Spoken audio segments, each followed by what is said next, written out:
वनसंरक्षक व वनपरिक्षेत्र अधिकारी या वन विभागातील पदांच्या भरती प्रक्रियेमध्ये 100% आरक्षण वनशास्त्र पदवीधारकांना देण्यात यावा किंवा या जागा 100% जागा ज्या आहेत त्या 100% पूर्णपणे वनशास्त्र पदवीधारकांमधूनच भरल्या जाव्या असे आमच्या मागण्या घेऊन आम्ही इथं आंदोलन छेडले आहे। वनमंत्र्यांचा जिल्हा या नात्याने आम्ही चंद्रपूरची निवड केलेली आहे।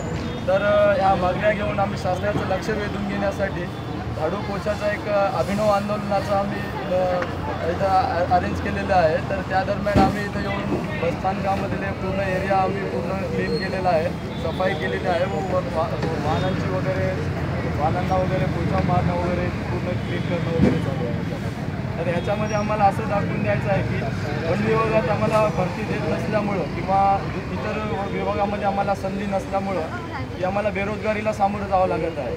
तर बेरोजगारीला आम्ही सामोरे जात आहोत हे आम्हाला शासनाच्या निदर्शनास नेऊन देण्यासाठी आम्ही झाडू पोछा हे अभिनव आंदोलन छेडलेलं आहे। जरी मान्य झाल्या नाही तरी याच्यामध्ये काय आता सध्या तरी वनमंत्र्यांनी आमच्या मागण्यावर विचार करण्यासाठी विचार विमर्श करण्यासाठी आणि योग्य तो तोडगा काढण्यासाठी याच्यावर 1 महिन्याचा कालावधी मागितलेला आहे। तरी या कालावधीला दिलेल्या या मुदतीतील जवळपास 20 दिवस पूर्ण झालेले आहे त्याला।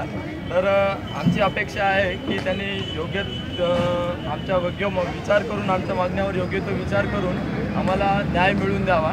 जर बैठकीला जेव्हा वनमंत्री आम्हाला बोलवतील तेव्हा काही पॉझिटिव्ह किंवा आमच्याकडून ते पूर्णपणे आमच्या मागण्यावर विचार केला नाही त्यांनी किंवा योग्य ते निर्णय घेतला नाही किंवा आम्हाला न्याय मिळवून दिला नाही तर आमचे पुढील आंदोलन आहे तीव्र होईल।